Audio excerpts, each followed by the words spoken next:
아멘. 여기까지 읽겠습니다. 저는 참 영화를 좋아합니다. 특히 뭐 영화 중에 공포 영화 같은 것들은 뭐 많이 보진 않지만 그래도 많이 보는데, 그 공포 영화를 보게 되면 주인공이 죽을까봐 영화를 보면서 참 떨리는 마음과 두려운 마음을 갖습니다. 근데 한 번은 제가 영화를 보면서 엔딩 장면을 어떻게 우연히 보게 됐어요. 주인공이 살아있는 엔딩 장면을 보고 공포 영화를 이렇게 감상하는데 이상하게 그 두려움이 없는 거예요. 주인공이 영화 끝날 때까지 살아있구나, 이런 걸 제가 느꼈던 겁니다. 마찬가지로 믿음을 가진 사람들은 미래에 대한 두려움을 가지고 있습니다. 실제 그 미래 일들이 만약에 우리가 소망한 대로 되었다면 우리는 사실 미래에 대해서 두려움이 없을 것입니다. 성경에 오늘 읽으신 본문은 사실 성경에 마치 공포영의 엔딩 장면처럼 마지막 심판을 묘사하고 있습니다. 여러분들이 그 미래에 대해서 만약 이런 공포영화로 실제 공포영화로 느끼면 내가 이 순간에 죽을 수 있구나 하는 생각이 들면 여러분 공포로 오겠지만, 그때 구원을 받고 내가 하나님과 함께 예수님을 실제로 영접하러 나간다고 하는 믿음이 있으시면 여러분은 공포영화가 해피엔딩으로 끝나는 영화가 되는 것입니다. 오늘 제 설교 제목은 다 되었다는 것입니다. 요한계시록 16장 17절 한번 보시겠습니다. 제가 읽겠습니다. 일곱째 천사가 그 대접을 공중에 쏟음에 큰 음성이 성전의 보좌로부터 나서 이르되 되었다 하시니. 여기서 되었다는 말은 헬라어로 게고네라는 말입니다. 이루어졌다는 완료형입니다. 실제 제가 이 부분들을 똑같은 용어를 어디서 또 써있나 봤더니 요한복음 19장 30절에 제가 읽겠습니다. 예수께서 신포도주를 받으신 후에 이르시되 다 이루었다 하시고 머리를 숙이니 영혼이 떠나가시니라. 예수님이 십자가를 지시고 돌아가실 때 다 이루었다 하는 말과 지금 계시록의 16장 10절에 한 되었다는 말은 똑같은 헬라어로 게고네라는 말입니다. 영어로는 it is finished, 완료형입니다. 계시록에서 실제 다 되었다는 것은 마지막 심판을 공중에서 하시고 조만간에 모든 악인들이 심판과 함께 의인은 영생의 구원을 받고 모든 것이 다 이루어진 형태로 완료형을 쓴 것입니다. 성경에는 참 많은 되었다 신앙이 있습니다. 실제 욥도 마찬가지고 욥도 고난을 받으면서 이 땅에 현생하신 그리스도를 소망하는 되었다 신앙도 있고, 또 다윗 같은 경우에는 원수와 싸우면서도 원수와 도망가면서도 끝까지 인도하심을 받고 소망을 잃지 않는 그런 되었다 신앙을 가지고 있습니다. 그 중에 시편 22편의 16절 다 한번 찾아보시겠습니다.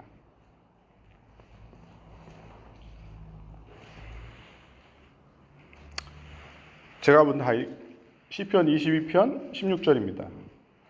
제가 읽겠습니다. 개들이 나를 에워싸며 악한 무리가 나를 둘러싸 내 수종을 찔렀나이다. 내가 모든 뼈를 셀 수 있나이다. 그들이 나를 주목하여 보고 내 고소를 나누며 속옷을 제비 뽑나이다. 여호와여 멀리 하지 마옵소서. 나의 힘이시여 속히 나를 도소서. 내 생명을 칼에서 건지시며 내 유일한 것을 개의 세력에서 구하소서.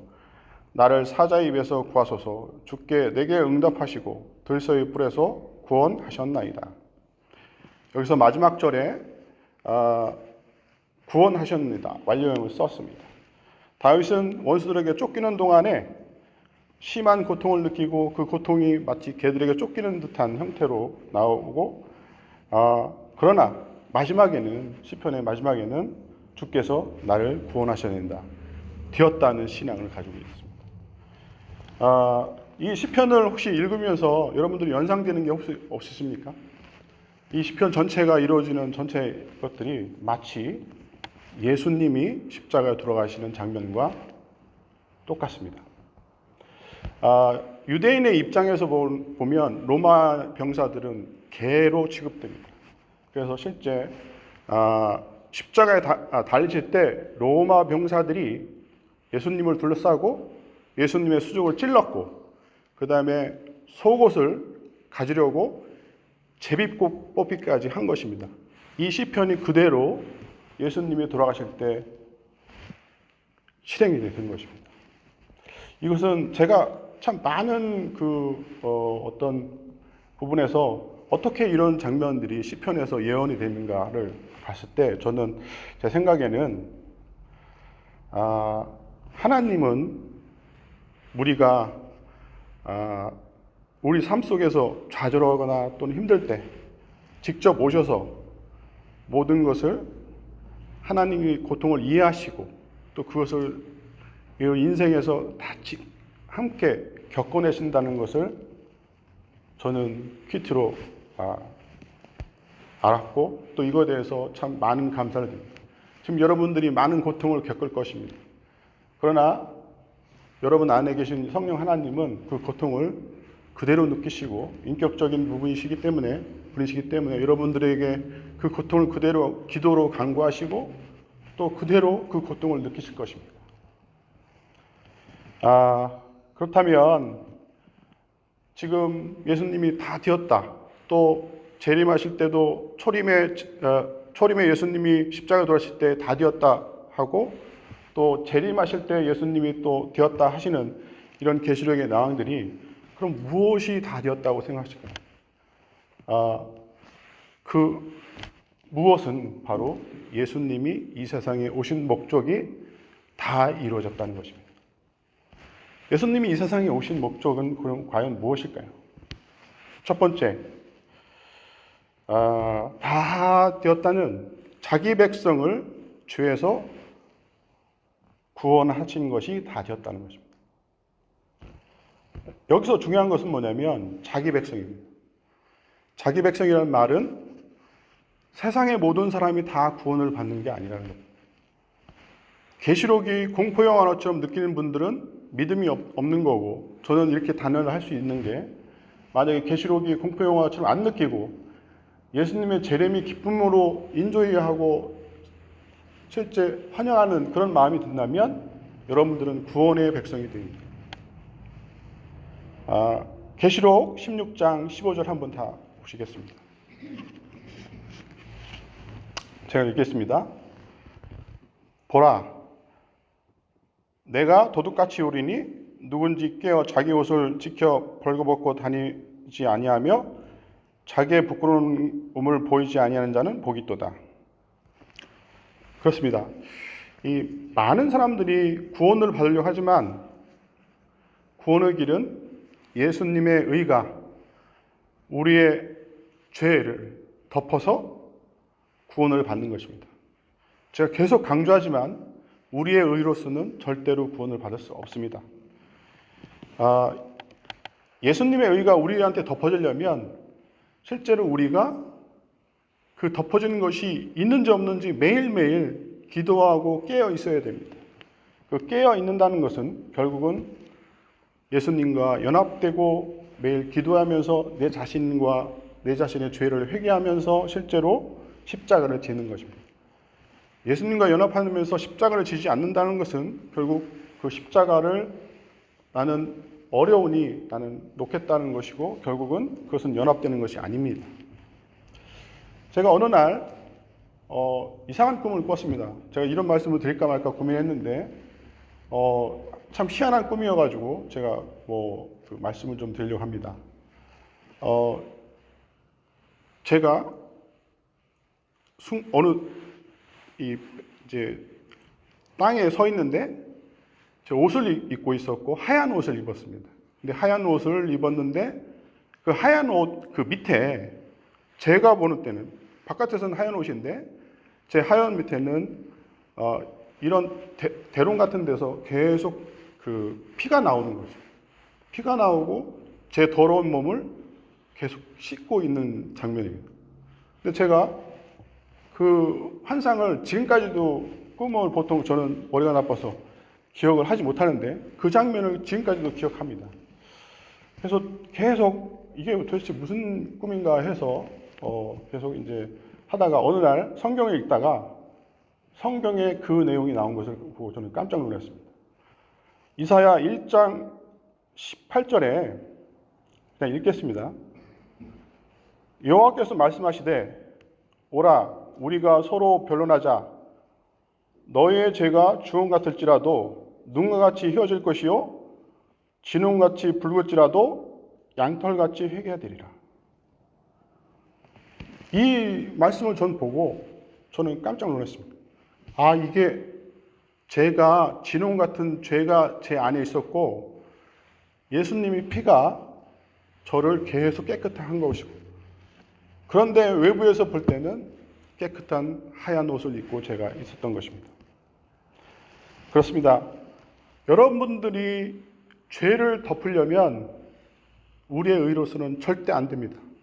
예수님의 거룩한 옷, 거룩한 의가 우리한테 덮어져야 됩니다. 항상 기도를 하시고 나를 깨우시고 하는 성령 하나님을 의지하면서 내가 옷이 벗어졌는지 또는 이것을 알게 하시는 이런 여러분들을 되기를 간구합니다. 예수님이 핏값 주고 산 자가 바로 여러분들입니다. 여러분들은 그런 고귀한 존재고 그런 거룩한 옷을 입고 있을 존재입니다. 그런데 옷이 벗겨지는 순간 여러분들은 부끄러움을 당할 수 있습니다. 항상 기도하시고 깨어 있으기를 간구드립니다. 두 번째 다 되었다는 것은 창세기부터 예언된 사탄을 멸하는 것이 다 되었다는 것입니다. 계시록 16장 13절에 한번 보시겠습니다. 또 내가 보매 개구리 같은 세 마리 영이, 새 더러운 영이 용의 입과 짐승의 입과 거짓 선자의 입에 나오니 라는 말이 있습니다. 참 사탄도 새 영이 있다는 것을 저는 알았습니다. 마치 삼위일체 하나님처럼 사탄도 새 영이 있습니다. 용과 짐승과 거짓 선지자입니다. 다 새 영이, 용은 사탄을 말하는 거고 짐승은 적그리스도, 권세 잡은 적그리스도를 말합니다. 거짓 선지자는 종교 지도를 말합니다. 이런 사람들이, 이런 부류들의 사람들이 똑같이 기적을 행하고 모인다는 것입니다. 계시록 16장 12절 한번 제가 읽겠습니다. 여섯째 천사가 그 대접을 큰 강 유버다에 쏟음에 강물이 말라서 동방에서 오는 왕들이 길이 예비됐더라. 요 문구에서 보면 유브라데스 강이 말랐다는 얘기가 나옵니다. 저는 이거를 사실 계시록은 설교하는데 많은 분들이 안 하는 이유가 이게 진짜인지 아닌지 진실인지 몰라서 많은 분들이 계시록을 설교를 안 합니다. 저도 사실 이런 부분에서 할까 말까 하다가 꼭 말씀을 좀 드리고 싶어서 이거는 개인적인 생각입니다. 유브라데스 강이 말랐다는 것은 실제 신약의 교회가 실제 구약의 이스라엘을 예표합니다. 근데 구약의 이스라엘을 적을 때는 결국 신약 우리가 지금 다니는 교회 미래에 있을 일을 얘기하는 겁니다. 그러면 그 구약의 이스라엘이 실제 여호수아에서 땅을 어디까지 점령하게 됐냐면 여호수아서에 분명히 써 있습니다. 유브라데스 강까지 점령하라고 되어 있습니다. 그러면 유브라데스 강이 경계가 되는데 그 경계가 무너졌다는 것은 이방인들이 침범한다는 뜻입니다. 결국은 신약의 교회가 믿지 않는 사람 또는 사탄들이 교회를 침범하고 침략한다는 것입니다. 지금 이 시대에 교회를 한번 보십시오. 많은 이단과 또 분쟁과 얼마나 많은 그 욕을 교회가 먹습니까? 그것들이 다 사탄의 짓입니다. 이 계시록에 나온 이 예언이 이루어지는 것입니다. 실제 제가 이 부분들을 고민하면서도 우리가 이걸 싸워야 됩니다. 싸워야 되는데 그럼 계시록에는 어떻게 되어 있냐면 16장 14절에 그들은 귀신의 영이라 이적을 행하여 온 천하 왕들에게 가서 하나님 곧 전능하신 이의 큰 날에 있을 전쟁을 위하여 그들을 모으더라. 이 전쟁을 위해서 실제 교회까지 파괴하려고 하는 이 사탄의 영들이 어디까지 하냐면 권세 잡은 자들을 이용해서 모든 사람들이 교회를 핍박하게 하고 교회를 실제 하는 전쟁이 일어날 것이에요.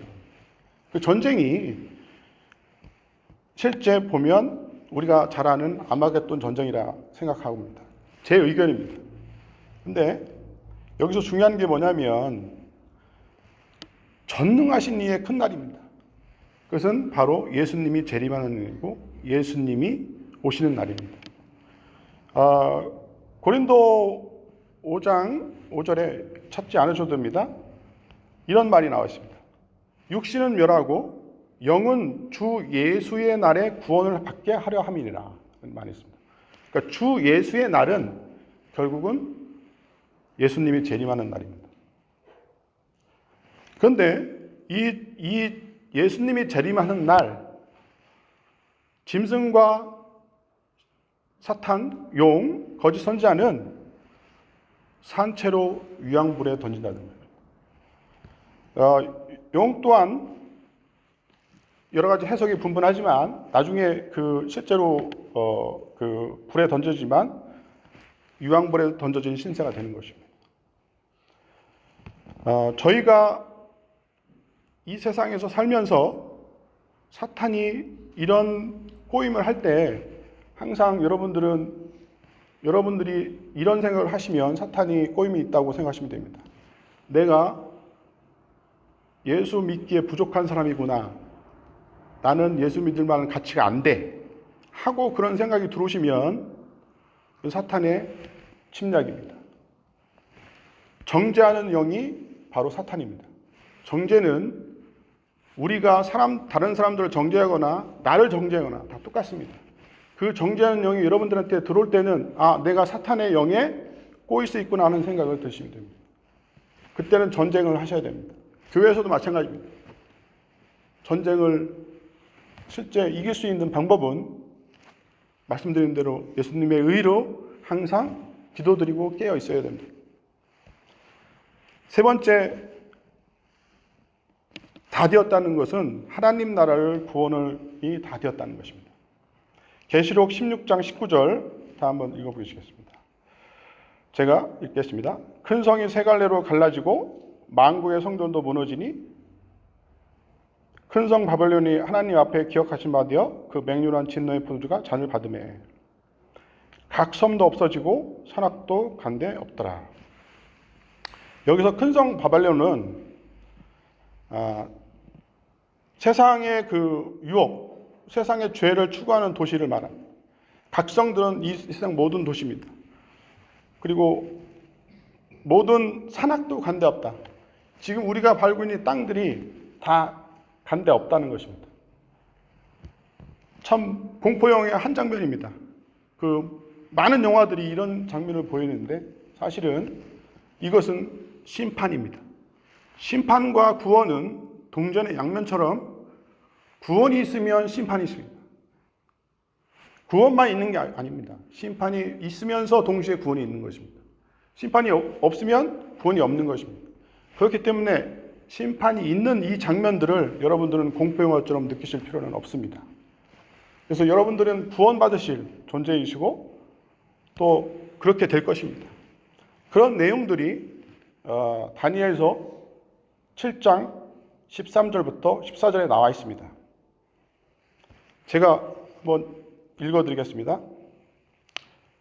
내가 또 밤 환상 중에 보니 인자 같은 이가 하늘 구름 타고 와서 옛적부터 항상 계신 이에게 나아가 그 앞으로 인도됨에 그에게 권세와 영광과 나라를 주고 모든 백성과 나라들과 다른 언어를 말하는 모든 자들이 그를 섬기게 하였으니 그의 권세는 소멸되지 아니하는 영원한 권세요 그의 나라는 멸망하지 아니할 것이니라. 예수님이 구름 타고 오시는 날 우리는 그분 앞에 인도되는 존재들입니다. 새 하늘과 새 땅이 이 세상에 존재해주고 우리 소망은 그 엔딩 장면이 결국 새 하늘과 새 땅을 보시면 됩니다. 예수님의 언약을 믿고 다 되었다는 그 사랑을 보시고 또 이 모든 것이 시간의 주권자가 하나님이라는 것을 인정하시면 됩니다. 모든 시간의 주권자는 하나님이십니다. 왜 완료형을 썼을까요? 이스필시라고 쓰는 이유는 이미 시간의 주권자가 하나님이시기 때문에 그걸 이미 다 완료하셨다. 이것이 믿음입니다. 그 믿음이 실제 마지막 장면을 여러분들한테 더 한 번 마지막으로 연상을 시키는 장면이 시편이 있어서 제가 또 한번 읽어드리겠습니다. 시편 110편입니다. 여호와께서 내 주에게 말씀하시기를 내가 내 원수로 내 말대상 되게까지 하기는 너는 내 우편에 앉으라 하셨도다. 여호와께서 시온에서부터 주의 권능의 호를 내어 보내시리니 주는 원수 중에서 다스리소서. 주의 권능의 날에 주의 백성이 거룩한 옷을 입고 즐거이 헌신하니 새벽 이슬 같은 주의 청년들이 죽게 나오는도다. 거룩한 옷을 입고 즐거이 헌신하는 이 장면, 또 여러분들의 자녀들이 새벽 이슬 같이 나온다는 이 장면을 여러분들이 엔딩 장면으로 생각하시고 여러분들의 믿음을 계속 깨어있게 하시기를 기원드립니다. 또 여러분들이 우리가 성령의 임재로 이미 사탄은 예수님의 발밑에 밟혀서 으스러져 있습니다. 그리고 사탄과 전쟁에서 승리하십시오. 승리하시고 항상 새벽 이슬처럼 여러분 다음 세대를 위해서 기도하시는 성도 여러분들이 되시기를 축원드립니다.